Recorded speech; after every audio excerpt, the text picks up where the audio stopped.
Hi, everyone. I'm attorney Donna DiMaggio Berger, and this is Take It to the Board, where we speak condo and HOA. From the boardroom to the legislature, our guest today has her finger on the pulse of the critical issues facing all types of community associations. As the Senior Vice President of Government and Public Affairs at the Community Associations Institute, or CAI, Dawn Bauman is the voice of advocacy and education for HOAs, condos, and co-ops throughout the U.S. and in other parts of the globe. Dawn and her team have produced nearly 50 public policy initiatives, including policies on fair housing, pets and assistance animals, and the removal of racially restrictive covenants. She works directly with CAI's 36 state legislative action committees and the College of Community Association Lawyers, CCAL, I'm a proud member, to further CAI's mission. So today we are going to do a deep dive into the issues that Dawn thinks are most important to help communities not just survive, but thrive. So with that, Dawn, welcome to Take It to the Board. Hi, Donna. Thank you so much. What a pleasure to be here. Thank you for having me. Well, we're honored to have you here. We know you're a very busy lady, and there is a lot going on in association land throughout the country and frankly, throughout the globe. I'm going to ask you about your global outreach later, but can you start us off by giving us just basically an overview of what CAI does for the community association industry? Absolutely. So CAI, Community Associations Institute, is a membership-based organization for people living and working in community associations. And our North Star is basically to do everything we can to create the best form of housing available, which is community associations. As you mentioned, condominiums, homeowners associations, housing cooperatives, with education initiatives, best practices, standards of practice, education curriculum, roadmap for professionalism for community association managers, trends, contemporary topics, research, as well as advocacy for community associations. So that's a lot. So let me ask you first, I want to find out what led you onto this path into community associations? You know, like any good young professional in the late 90s, I answered an ad in the newspaper. So I started actually as the chapter executive director for the Arizona chapter of Community Associations Institutes 27 years ago. And just worked my way around. I was also executive vice president of the Washington Metro chapter, our largest chapter, and then moved over to our national office and have held a number of different jobs at the national office, including my current role. Are you based in D.C.? I'm in Alexandria, Virginia. Our offices are in the Washington, D.C. metro area. Yes. Oh, that's a great area. That's a great area of the country to be located in. It is. It is. It is. I'm in steamy South Florida right now. I got away for a little bit, but yeah, I love that area. I love the metro area, and I love Alexandria as well. So you're a lucky lady. Yes, I am. It's a great place to be. And as I said in the intro, you have a passion for this. It really does shine through in what you do. So I want to talk to you about your top legislative priorities this year. Yes, excellent. Listen, I do have a passion, and most people who are involved in this industry, just like yourself, we have a passion for just creating an industry, creating a form of housing where it's the best it can be, where people are happy, where property values are the best that they can be. People are happy living with their neighbors and in their communities.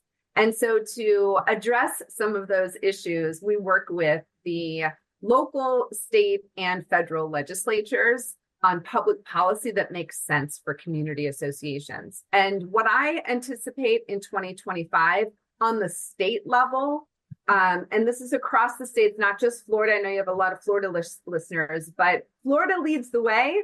Yeah. Florida and California, I know that's like a dichotomy in many ways.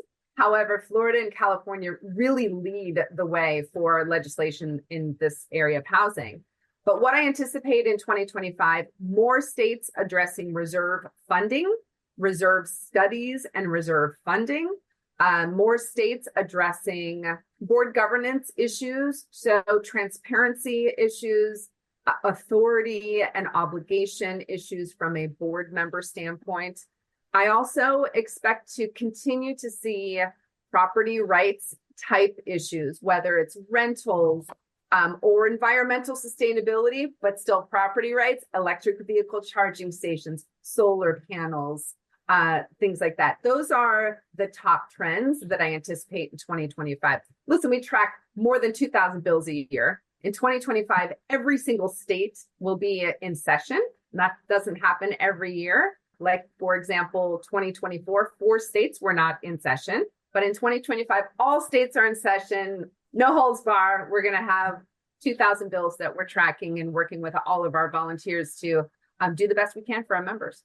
Yeah, that's a lot of work. You said Florida and California lead the way. Is that because of the number of association bills you see coming out of those legislatures? And is that tied to the significant population, Dawn, living in shared ownership housing communities?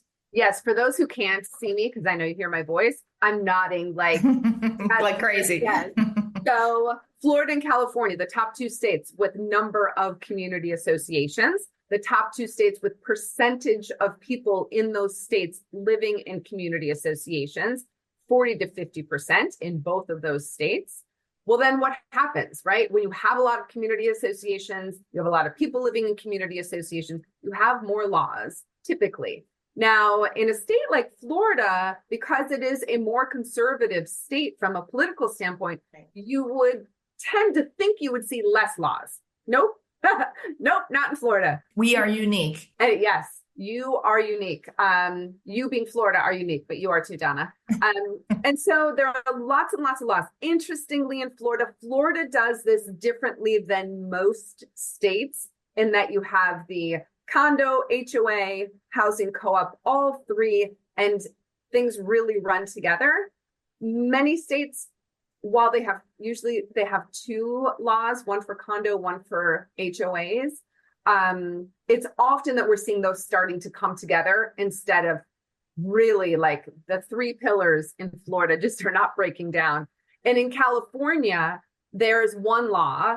It's the Davis-Sterling Act. It's for common interest developments, which is the term in California that encompasses all community associations, condos, co-ops, and HOAs. So that's just one law. It's more efficient, but it digs deeper into detail, just like Florida does on some of these issues that other states just don't have the type of detail. And when I'm talking about detail, I'm talking about voting specifics, election specifics, transparency specifics, website requirements. Those are things that we only see in states like Florida and California. Yeah, we drilled down in Florida even to the percentage needed to approve a material alteration. Right. Do you think there's going to be a trend on towards consolidating the shared ownership statutes, like you said, the UCOIA, the Uniform Common Interest Ownership Statutes? I mean, Florida has always taken the position that these are unique housing types. They've overlooked co-ops. I don't know, co-ops, for better or for worse, they've been pretty much bypassed for years. Now it's starting to get a little closer between 718 and 719. But there's always been the feeling in Florida that homeowners associations, they're just a different type of community, and the expectations in terms of the laws should be different. Do you think that's going to change? I imagine there's a few other states that kind of take the Florida approach as well in terms of differentiation.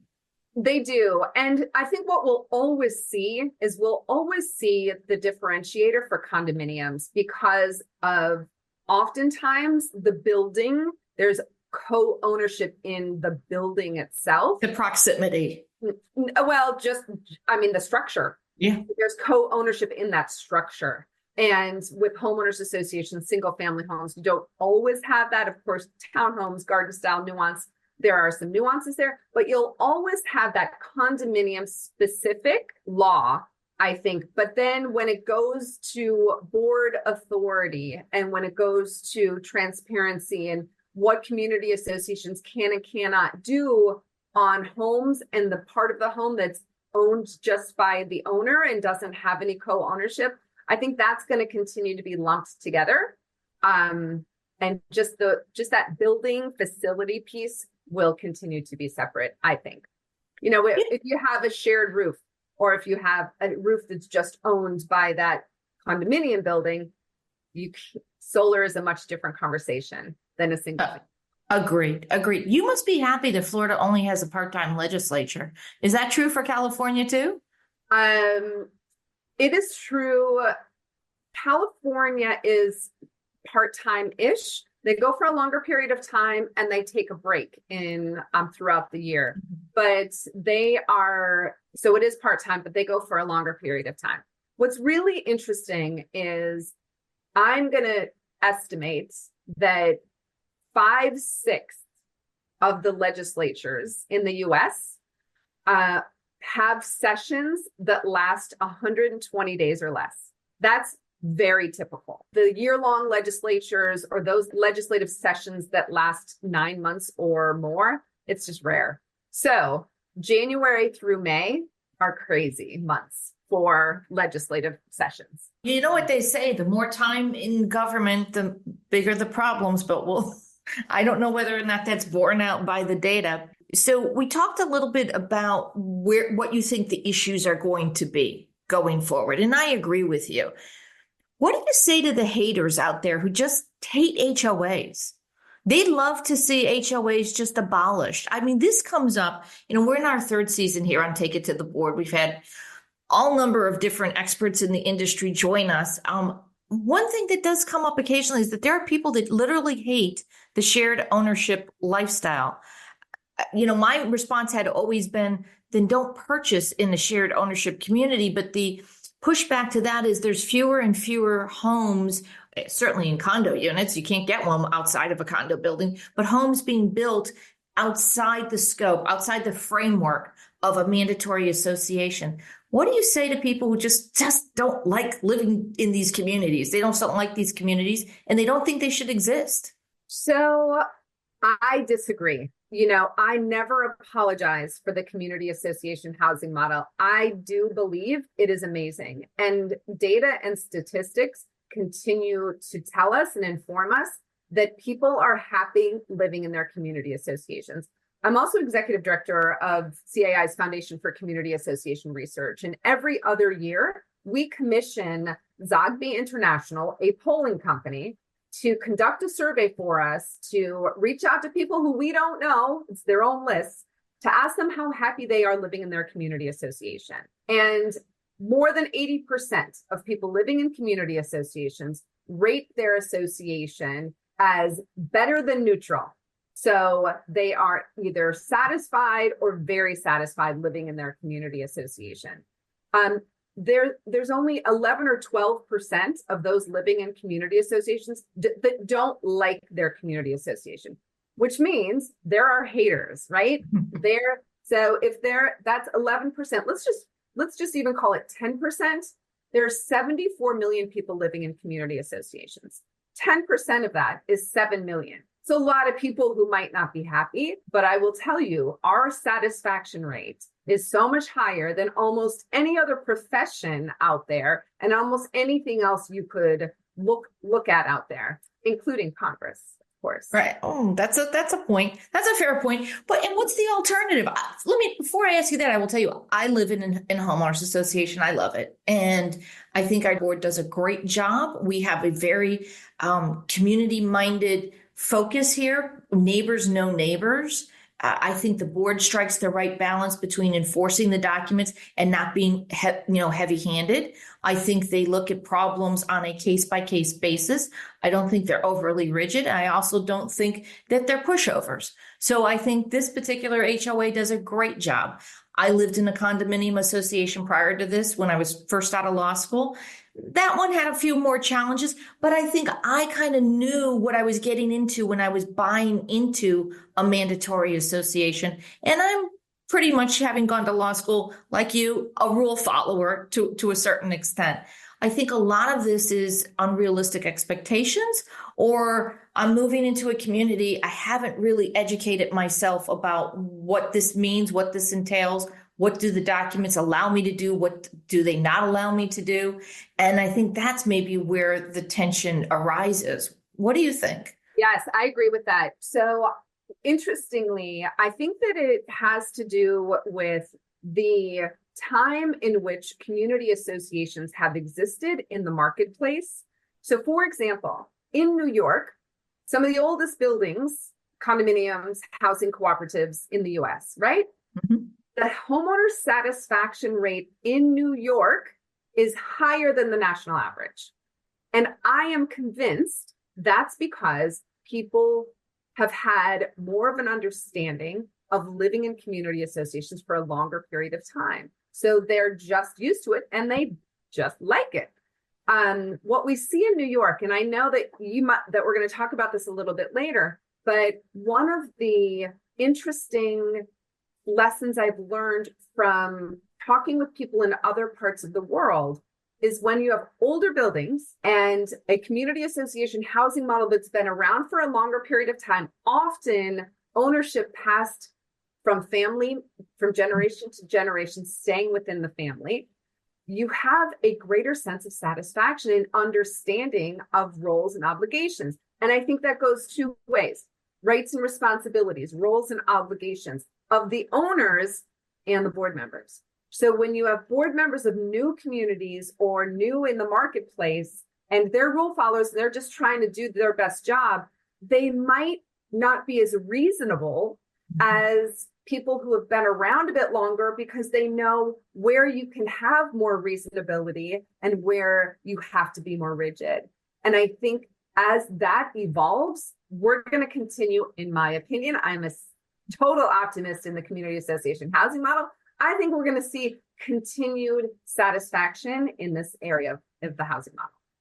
Well, along those lines, do you think developers and realtors could also play a significant role in getting people off on the right foot when they're buying in these communities? A lot of times, developer, realtor, they're focused on the amenities and the view and what the unit looks like or the home looks like. What about also selling the lifestyle?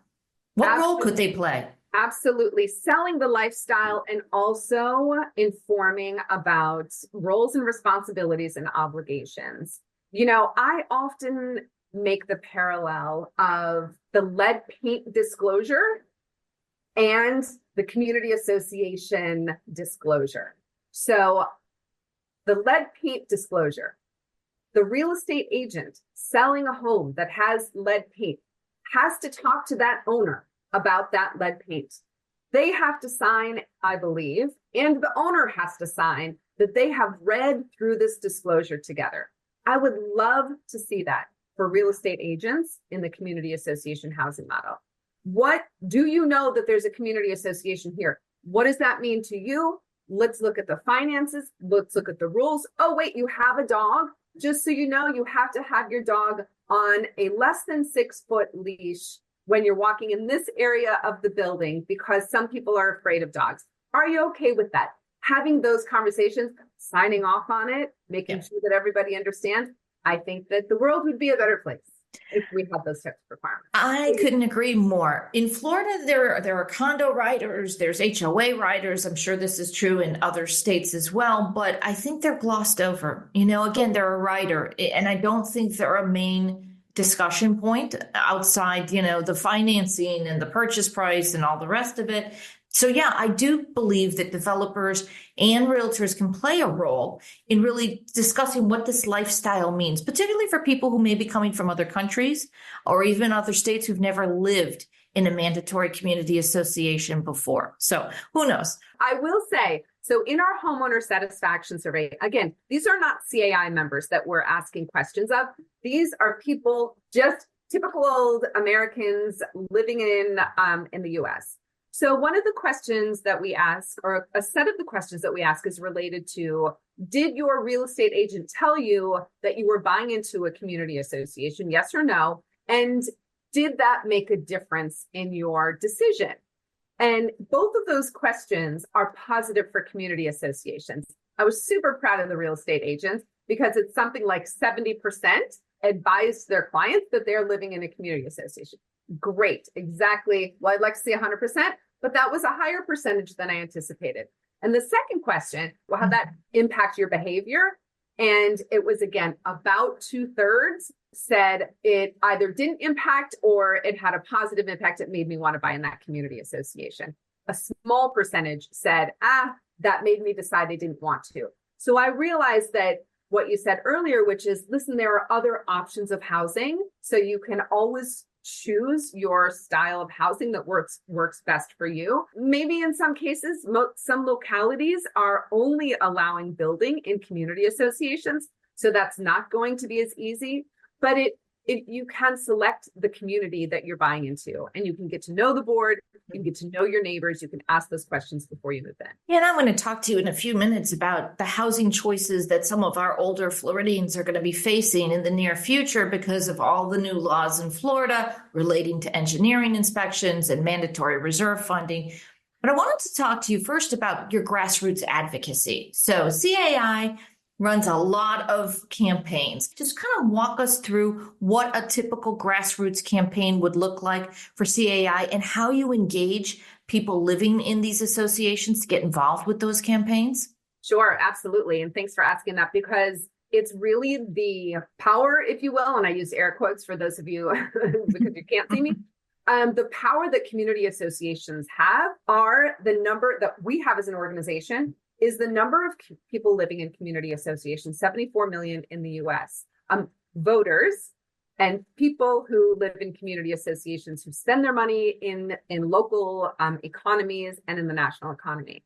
So to get engaged with grassroots campaigns, when we have a open grassroots campaign, which is typically an email, a phone call, or a meeting campaign with your legislator, and it could be local, state, or federal, we send out emails or we have webinars or we communicate with our members saying, hey, this policy issue is being considered at whatever level of government it is. And we think it's going to be important to you because it impacts the way you live in your community. So we give information about the issue, why we think it's important to community associations, and give then owners, boards, managers, professionals the opportunity to contact their legislator and share how this potential law will impact them personally.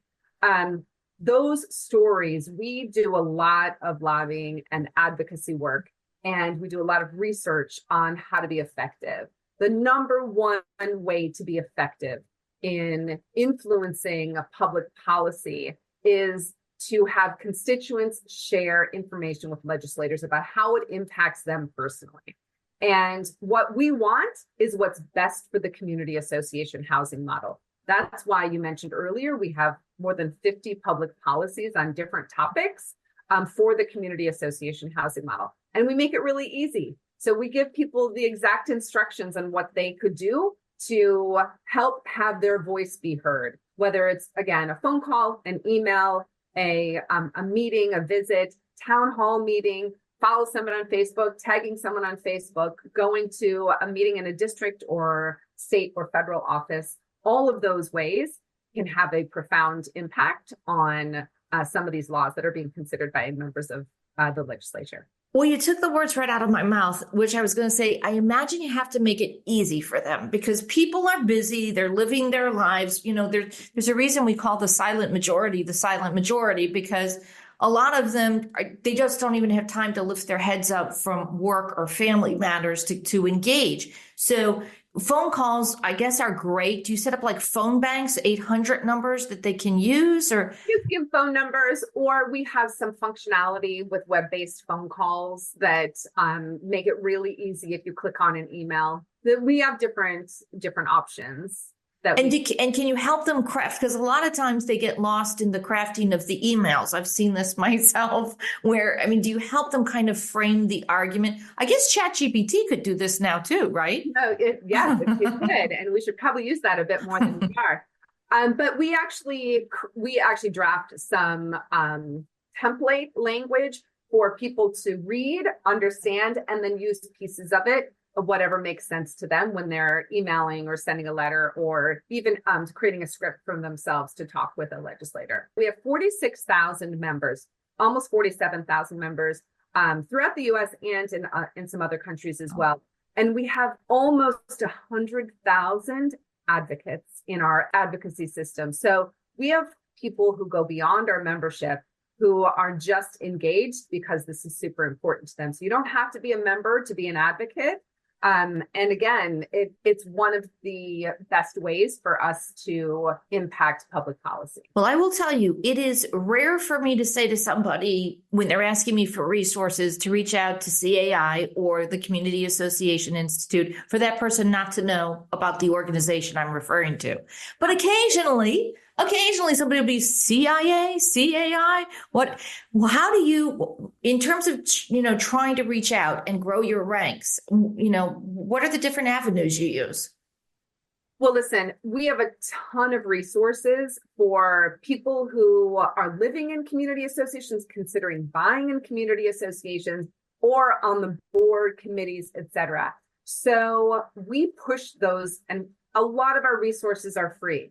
We push those resources out using Google AdWords, using LinkedIn, Facebook, Twitter, so that we can push out as much as possible standards of practice, best practices, resources to help community associations run as the best that they can possibly run. So we use as many channels as we possibly can. We also work with our own members, our community association lawyers, our CCAL fellows, our PCAMs and CMCAs and AMS credentialed managers, and urge them to share these resources with their clients as well.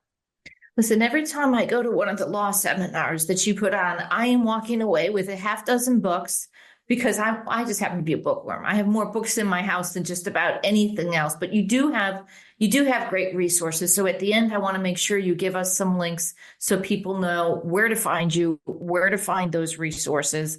I want to talk to you about challenges. I mentioned Florida, but there's challenges across the country that associations are facing. What do you think, Dawn, are the most significant challenges right now facing people living in condos, co-ops, and HOAs? So I'll start with the challenge of just financial security for that community association and safety. And when I'm talking about safety, I'm talking about condominium safety, building safety. And not just because of the tragedy that happened in Florida in 2021, but it's brought to light that so many community associations likely don't have the reserve funds that they need to address issues that will need to be handled in the coming years. And I talk about this all the time. I'm not saying that buildings are unsafe. I'm not saying that maintenance is not being done. But what we know, we've done some research on the age of buildings in the US and when these buildings were built. So 2/3 of the buildings in the US, the residential buildings, so condominiums, townhomes in the US, are going to be 40 years old or older. 2/3 of them. And we know that during the time that a lot of those buildings were built, the 70s and 80s, there were building codes that are no longer acceptable practice today. So that doesn't mean that buildings are going to fall down, but what it does mean is these are not the buildings in Europe that you see that are never going to have a problem because they are built with the most amazing concrete that you've ever seen before, right? Are you saying they're not the Coliseum? Right? They're not the Coliseum. They're not. But and let me just stop you there really quickly. You don't need a whole building to fall down to have a tragedy. Okay, you can have one balcony fall off or a chunk of concrete in a parking garage fall on somebody and kill them. So, we also need to redefine what a tragedy is as well. I mean, a building collapse is the worst tragedy, but there are personal tragedies that happen all the time. Right. And I think that I will take responsibility. We as an industry did not do a great job giving boards the authority that they needed and the instruction that they needed to make sure that maintenance and reserves were funded properly. We just didn't do a good job of that. And unfortunately, it took a tragedy for us to realize that we have got to change laws to give boards the authority to collect money and pay for critical repairs in their building and maintenance in their building, not critical maintenance, preventative maintenance in the building. Because if you don't have a preventative maintenance program and you're not undergoing or not constantly feeding that preventative maintenance program, guess what? You're either going to have a tragedy, or by the time you're able to do the maintenance that needs to be done, it's going to cost you 30% more than it would have if you just paid for it when it was preventative maintenance. So those are lessons that we've learned as an organization, and that's why we are so focused on changing those laws to give the boards the authority that they need. Now, does that cause challenges for people and boards living in associations from a financial standpoint? It absolutely does. We haven't done a good job at clearly letting people know how much it costs to live in a condominium building or in a shared ownership building setting, townhome, etc. Because it's not just your condo fee and your mortgage and your taxes, it's also those maintenance fees and saving for repairs that need to happen. So, but I think what's important is passing those laws, but including enough time, enough resources so that it doesn't create a financial crisis for people living in the association, so they have to sell and they have to leave, or where property values start to decline because that association's not able to do what they need to do. And we have quite the perfect storm, and I actually am not intending that pun. We have quite the perfect storm with insurance and the crazy insurance premiums, as well as condominium maintenance, especially in Florida. We have this demand on financial requirements by owners, which is very challenging. I would like to see the legislature give more space and room to fund those reserves, because we cannot create a situation where the condominium building can't get the insurance that they need, can't get a mortgage because Fannie Mae and Freddie Mac aren't going to give a mortgage in a building that doesn't have the right insurance, again, air quotes, because Fannie and Freddie don't even know what the right insurance is. And they don't even realize and understand how this insurance is impossible to get, and to have to fund those reserves. There needs to be some space. I don't think we're ever going to have a program where we're going to get people to give money to condominium buildings so they can fund all of this. That's not going to happen, but we might get some grant programs out there for condominium buildings that are in opportunity zones, which means that people are living in, paycheck to paycheck. Maybe they are retired, living on a fixed income. So I think we are working on some solutions from a funding standpoint there. Again, not free money typically, but money that can help. And we're working with a lot of banks to see how we can put some money into these buildings. And I think we're going to be looking at some case studies on how to be creative about determining the next steps for this building. And I'm not saying sell it to a developer and tear it down, and everybody is left homeless. I'm saying I think there are some creative solutions out there that are going to take a lot of professionals, a lot of conversations. But I think that may be, I think those conversations in 2025 are going to be really important. And along those lines, I think it may actually take some time to see some of the seeds that have already been planted take root. For instance, the Florida legislature has passed insurance provisions, insurance changes over the last couple of years. Those were mostly aimed at tort reform. Yep. They said it was going to bring down premiums, bring more private insurers into the market. We'll see. We haven't seen it yet.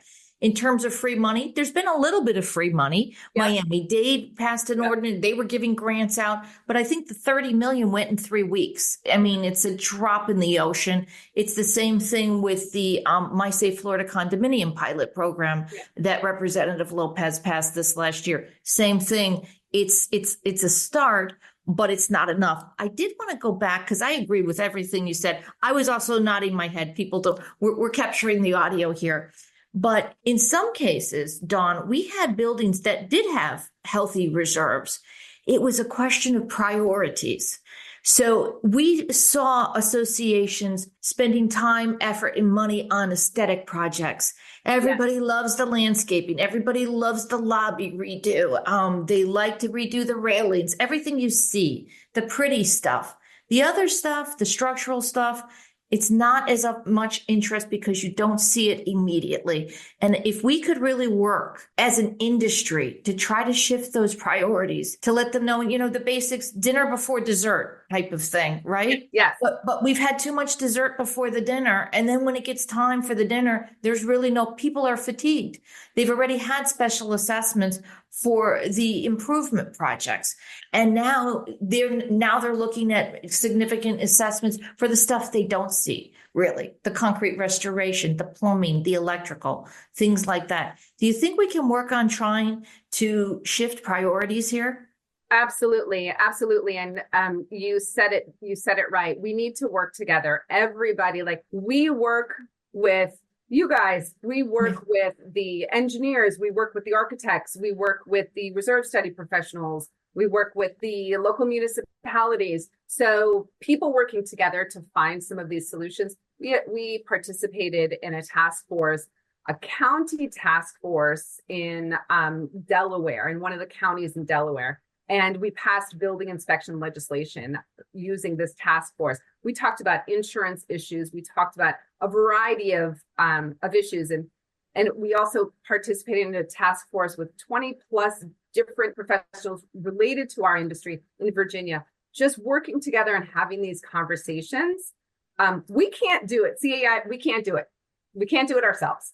We're amazing and we have some amazing resources, but it's bigger than us. We can lead the way in having these conversations, but engaging others in these conversations is critical to success, I believe.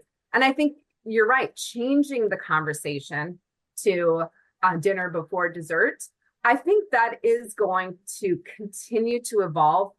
I'm seeing it in different places or across the country. I'm seeing the conversation connect with more people. I think we're going to see evolution of board members as well, in what their role and responsibility is and the support that they get from the statute. Yeah, I'm already seeing it, and it may be as a result of, for instance, Florida's very stringent new laws that impose even criminal penalties, I should say, on board members who don't understand and in fact breach their fiduciary duty. But I almost think we need like a psychologist to go into some of these, when businesses are failing or dysfunctional, sometimes they reach out to a business psychologist. Often it's boards who just feel that they can't impose these kind of increased assessments, but you have to pass a budget that meets your operating expenses.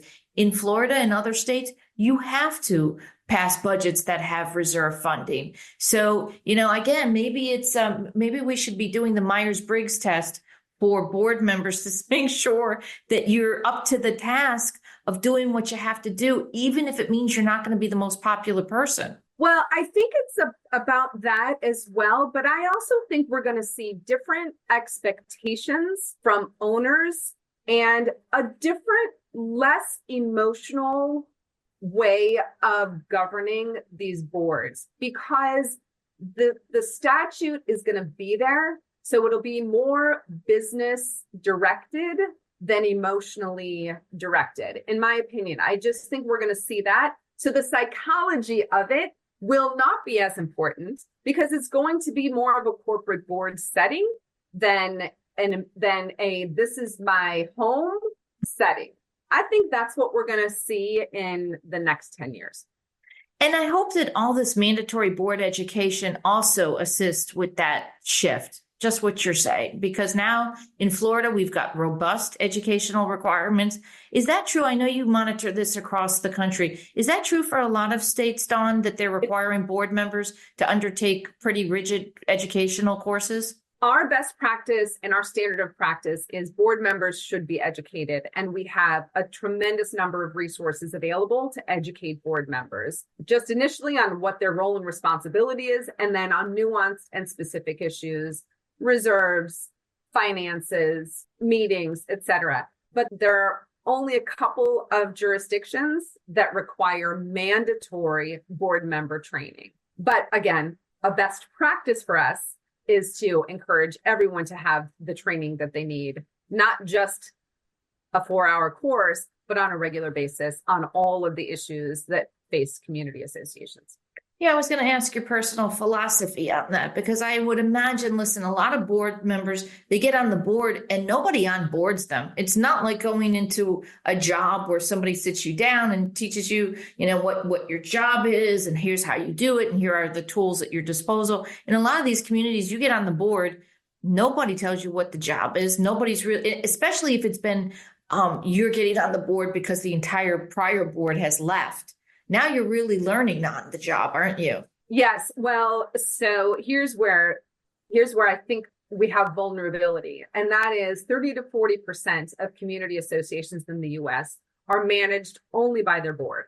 So they don't have professional management.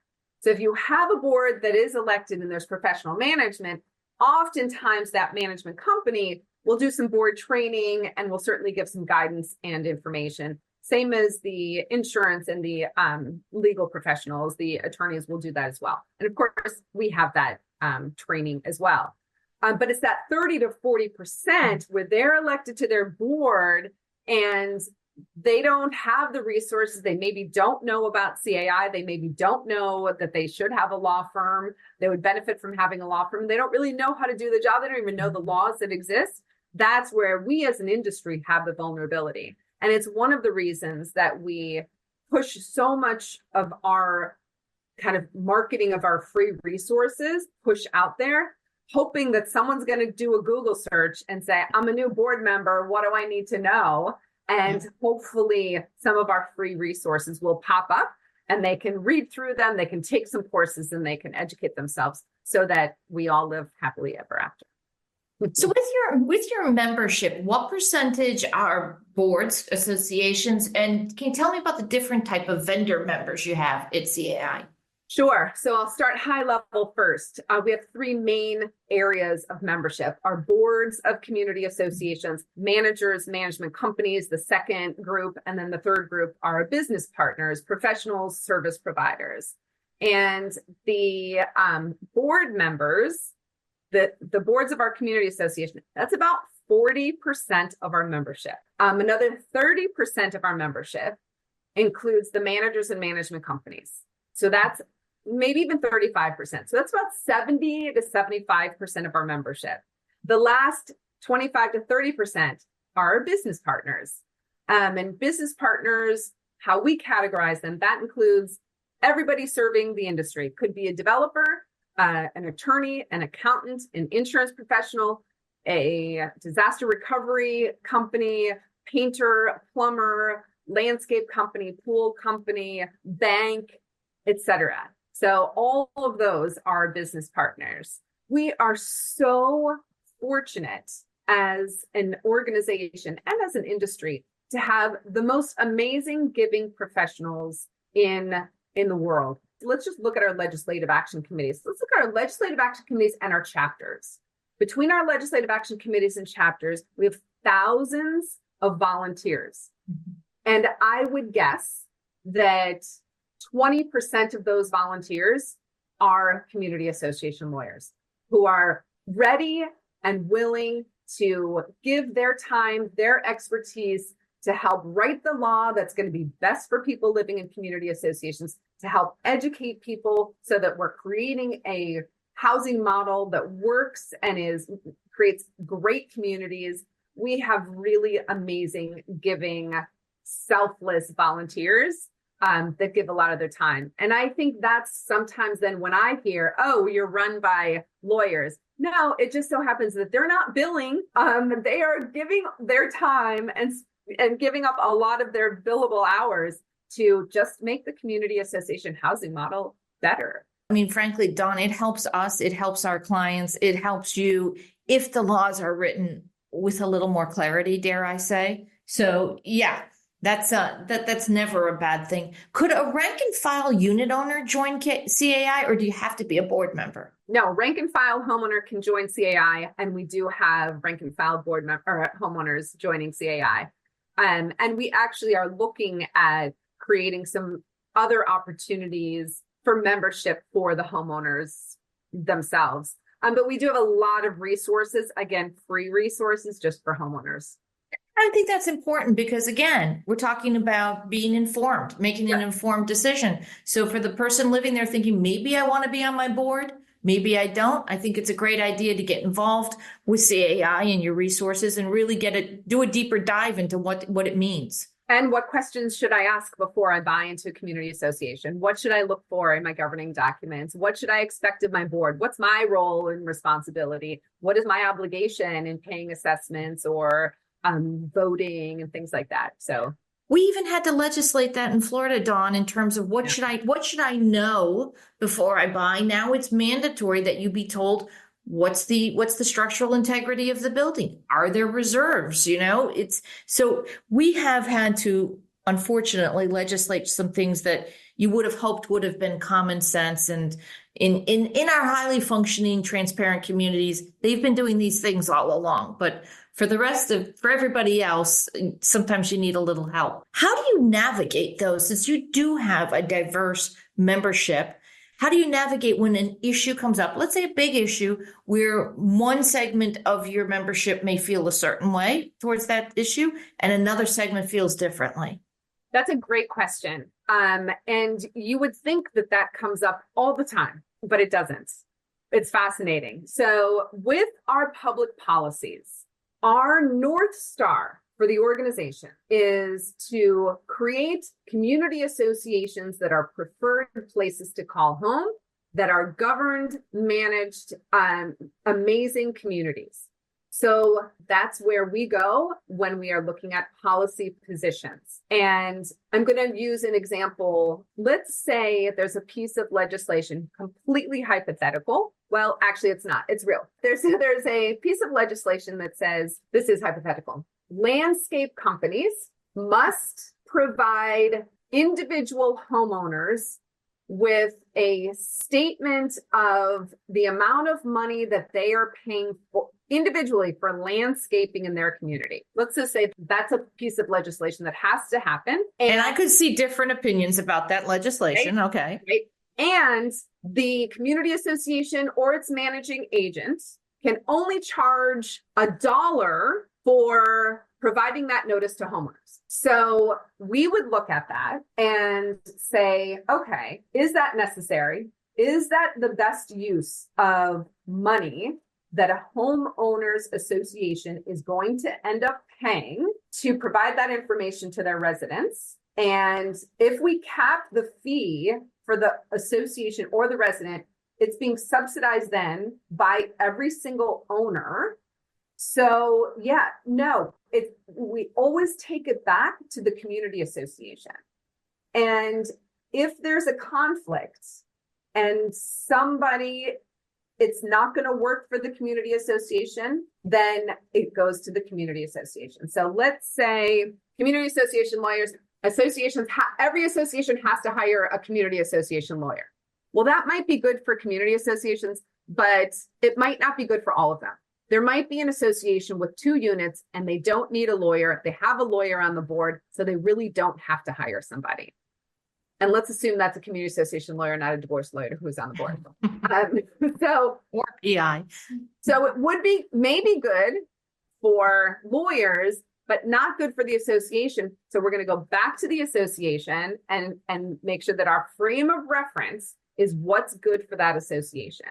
And Donna, I know that it seems like it might not be possible, but 99% of the time, what's good for the association is good for everyone else in the industry, including management companies, including the landscapers, including the pool companies. It's almost always right. If somebody comes to us and said, hey, there is a lead pipe plumbing issue that needs to be addressed because there are a bunch of condominium associations in Michigan with this lead pipe issue, and we're a plumbing company and we think you should support this legislation. We're going to look at it really hard and see if it is a priority. While we don't want there to be issues with lead in water in community associations, sure, Is that going to be an issue that rises to the top level of priority and impact a lot of community associations? I'm not sure. We would look at it, but it always goes back to what's best for the community association, not the homeowner, not the board member, not the attorney, not the manager. What's best for that community association? You just took the words out of my mouth, because let's be clear, when you keep referring to community association, you're referring to the community, not the board of directors. Right. Again, but you're not referring to 100% of the people, because The you're not majority. going to, the majority. It's Yep. kind of what we're dealing with. Yeah. And a lot of times it's a super majority. A lot of times right. you've got just about everybody on the same page with just a few people who don't. Sometimes it's not that close. But I get that. We get that pushback as well, Dawn, when it's, when we go to meetings. Well, who do you represent, the association or the board? Of course, we represent the association. But as lawyers, and we're also looking at it within the same framework of what's going to work best. Obviously, what does this board have to do to fulfill its duties under the documents and the pertinent statutes? But we get that pushback too. Like, Yep. Are you our attorney? Well, we're not your individual attorney, but we are representing the corporate entity. Of course, like any corporate entity, somebody has to be giving you directions. Yep. As lawyers, we do take direction from the board in terms of work requests. It's a really delicate dance, and it's getting more complicated all the time as the stakes get higher. And by that, I mean both in terms of the issues you've already addressed, Dawn, with aging buildings, the new laws that are coming out, crises in the form of, exorbitant insurance premiums. It's getting a lot more complicated across the board. I agree. I really think we're going to see these boards transition, like I said, in the next 10 years into boards that are compliance-driven corporate boards, that where it's just a bit different setting. And I think that will help also manage expectations from owners as well. So let's talk about the dreaded Corporate Transparency Act, or CTA, because I know CAI is all over that new law, which was designed to thwart money laundering in small to mid-sized corporations.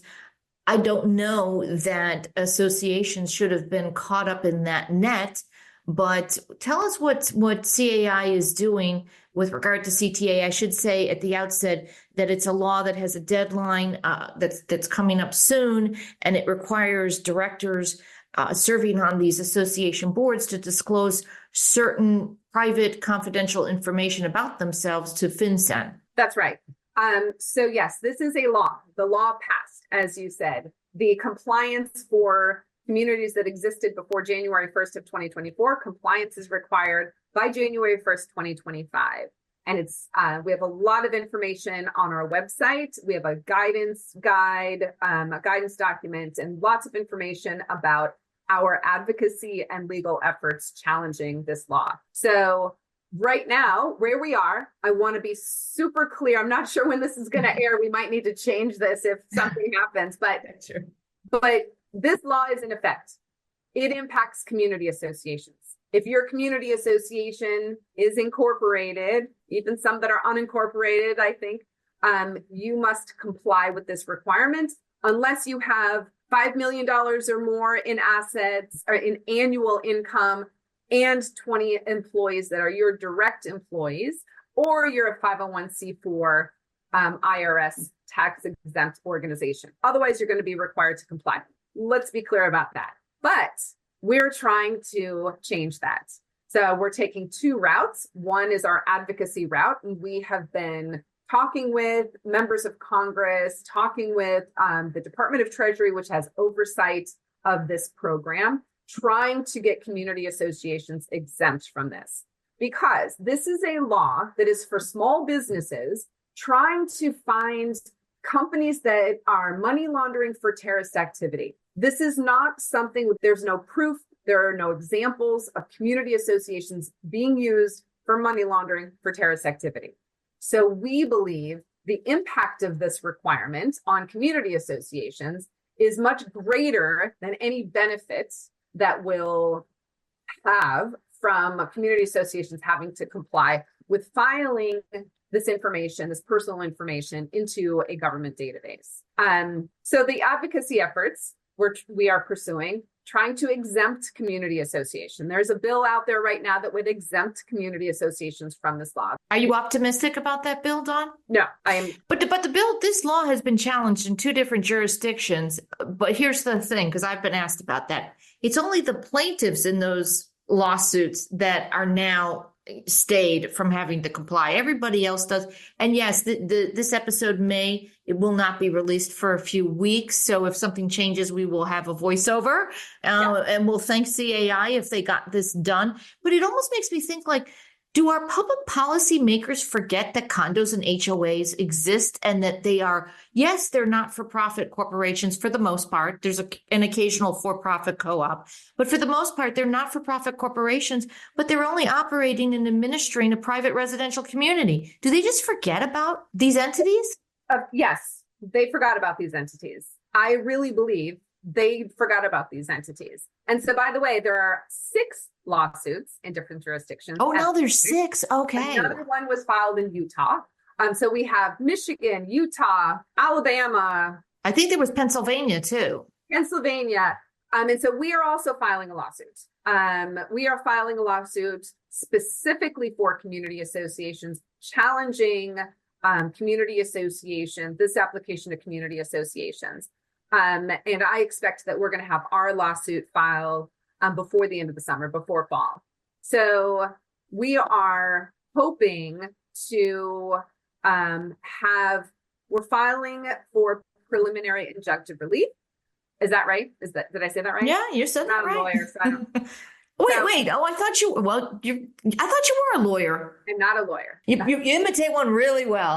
I thought you were, but yes, you said that correctly. So we're filing our complaint, which includes a preliminary injunction, because we want to try to get this stopped before it goes into the requirements, the deadline hits, which is January 1st. Now, we're also advocating for an exemption through FinCEN and through Congress. Now, that's really 3 different prongs. The Congress piece, I'm not sure that's going to pass. Listen, what has passed this year, right? Not a lot's passing in Congress. All we really have left this year before the election is going to be appropriations bills. And it's a possibility, but I don't think this is going to go into the appropriation bills. So I'm not hopeful. It's not a no, but I'm not hopeful. An exemption through FinCEN, we have filed an exemption request. We've had numerous conversations with FinCEN. I know that they are considering our exemption request, but the wheels move slowly and bureaucracy moves slowly. So if a request were to happen, or if an exemption were to happen through the Department of Treasury, I don't see that happening before the deadline either. It's possible. I'm just not hopeful. This is one area where I don't think grassroots advocacy is going to get it done. I think it's going to get done in the courts. That's just my gut instinct. So, and then you mentioned the plaintiffs in the other cases are the ones that have benefited from the court ruling. So the Alabama case, which came out earlier this year, National Small Business Association versus the Department of Treasury. It turns out the Department of Treasury interpreted that ruling to apply to all the members of the National Small Business Association. So we are encouraging people to join CAI because our lawsuit is possible that it would apply to community association members. If we get a favorable ruling, it would apply to community association members of CAI. It's not guaranteed, and we're not trying to create a situation where it's a bait and switch, but it is a possibility. So we'll have some special membership pricing as well. Well, that is a very interesting possibility. And at the end of the episode, you'll let folks know where they can go to get more information about membership.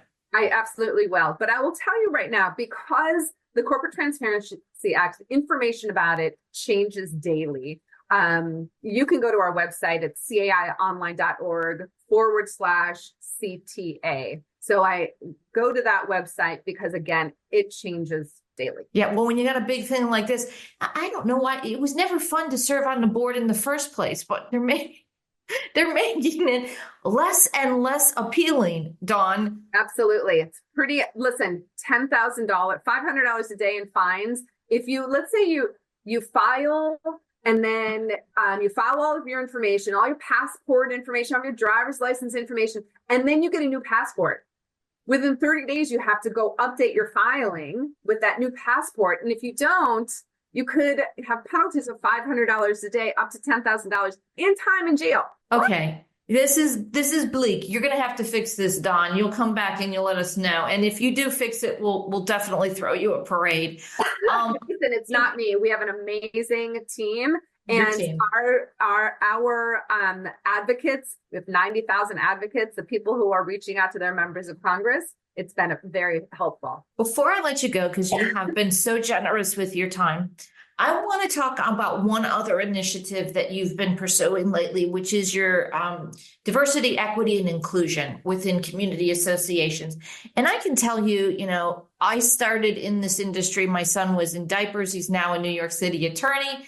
And I have seen board compositions change over the last 3 decades, but it's changing slowly. And again, it greatly depends on where you are geographically located. But can you tell me a little bit about your DEI initiative through CAI?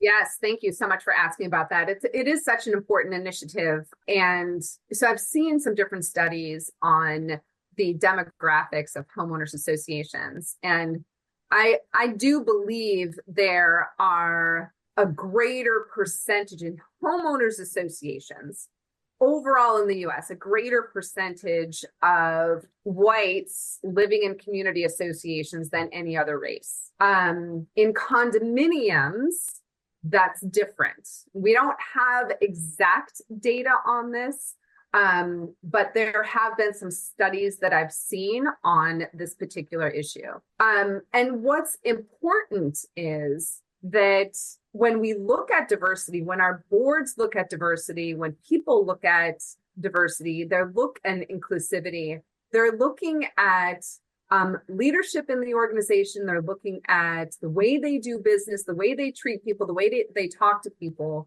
and creating equity in the community for everybody. And whether it's serving on the board or writing letters and enforcing rules and collecting assessments and delinquent assessments, that everybody's treated the same. It doesn't matter what your religion is. It doesn't matter what your race is. It doesn't matter what your sexual orientation is. It doesn't matter your gender identity. Everyone should be treated equally. I think we all know that and we all believe that, right? But when you start looking at then taking it the next step so that you create a more welcoming leadership environment on the board for diversity. And again, we're talking about diversity across the board, religion, race, sexual orientation, so that people can see themselves on the board, so that people can see their group on the board and feel welcome and feel like their voice matters. I'll tell you, so we have a great guide out there. It's a diverse and inclusive communities guide, and it includes a commitment to diversity in community. It's a really wonderful guide. And I'll tell you that we've done some research to collect data when people receive a violation letter and they respond because they feel like they're being discriminated against. Oftentimes that's not the case. Sometimes it is, but oftentimes it's not.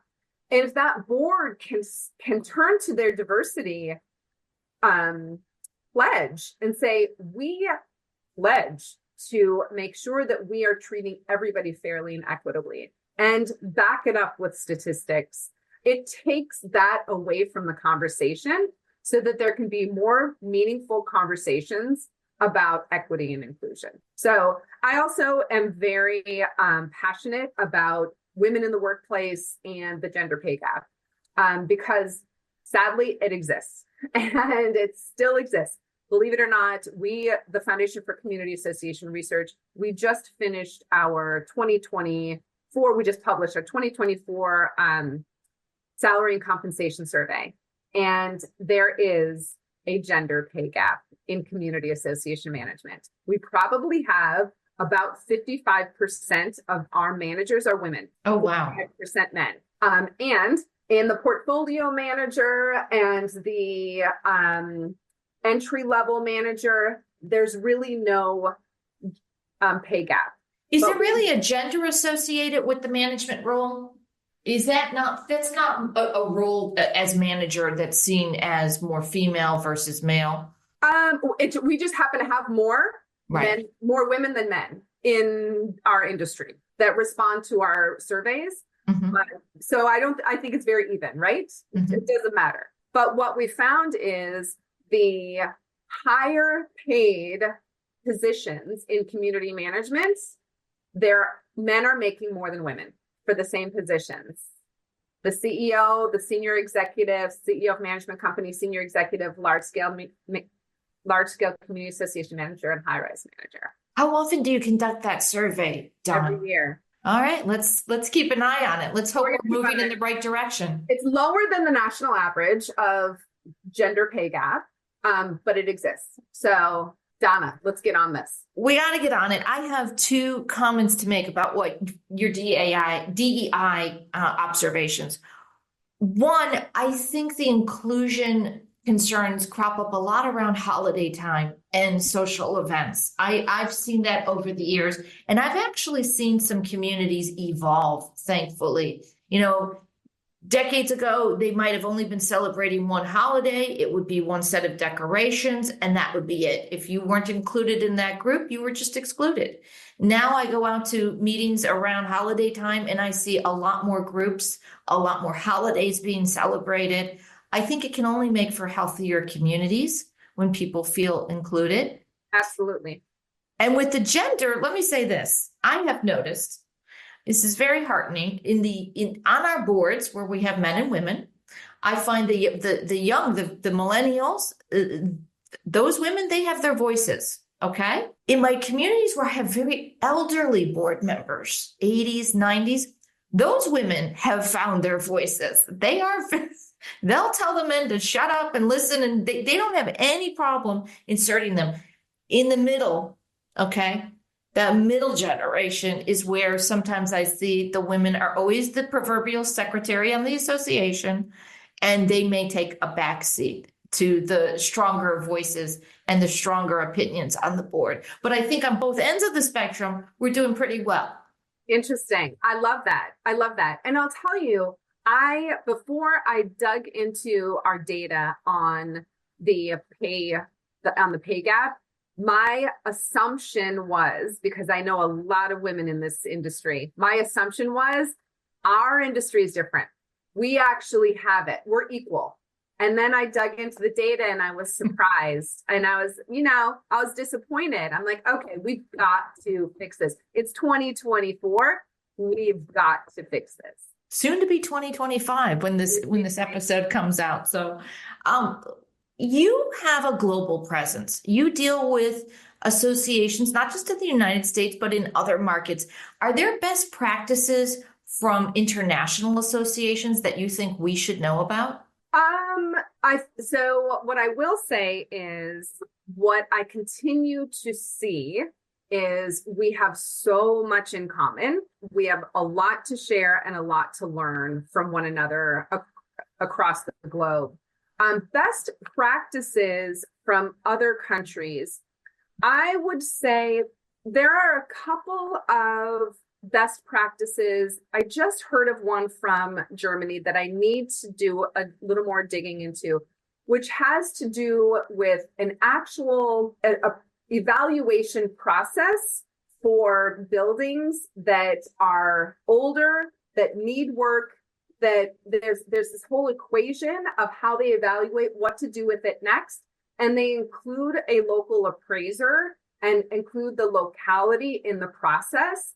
So I think there's an option to learn from that particular process. And I hope to be able to do that sometime soon. I think one of the one of the things I referenced earlier was how in European countries, for example, it's been around longer. We're just babies, right? Like here in the US, we're America, we're new. So community associations have been around a lot longer. Condominiums have been around a lot longer in some of these European countries. And I think we can learn from them in the way we govern. And that is the managers do most of the work, and the governing on covenant enforcement is less of a priority for these condominium buildings. And what's more of a priority is our sustainability issues, maintenance issues, building issues, not necessarily covenant enforcement based on one neighbor complaining about somebody else's something happening. Yeah. And I think that's evolution. And I think we're going to start seeing some of that, especially in some of our jurisdictions that have newer community associations. We're going to start seeing that be less important and just living and be more important. I'm also wondering if the European community associations have any takeaways from us as they grapple with climate change, flooding, and sea level rise. So again, they are much more interested in environmental efficiency and environmental sustainability issues in their buildings. And they also have more government funds that are directed to those types of initiatives for those buildings. So could we learn from that? Maybe, but will our government learn from that? I'm not sure. We'll see. That's a whole different podcast episode. Yeah. Dawn, thank you so much. Please tell our listeners where they can find these resources, where they can find membership information, if you want, where they can find you. Of course. Go to our website. We have everything on our website, caionline.org. It's pretty easy to navigate, so you can just click around, find what you need. Please contact me anytime. My email address is dbauman@caionline.org. And Donna, this has been so much fun, and what a pleasure and privilege to spend this time with you. I really appreciate it. Thank you for this opportunity. Well, it's a privilege for us, your expertise and your passion, and keep fighting the good fight. You are a force to be reckoned with. Thank you, Dawn Bauman. Thank you, CAI. Thank you. We'll do it together. I appreciate it. Thank you. Thank you for joining us today. Don't forget to follow and rate us on your favorite podcast platform or visit takeittotheboard.com for more ways to connect.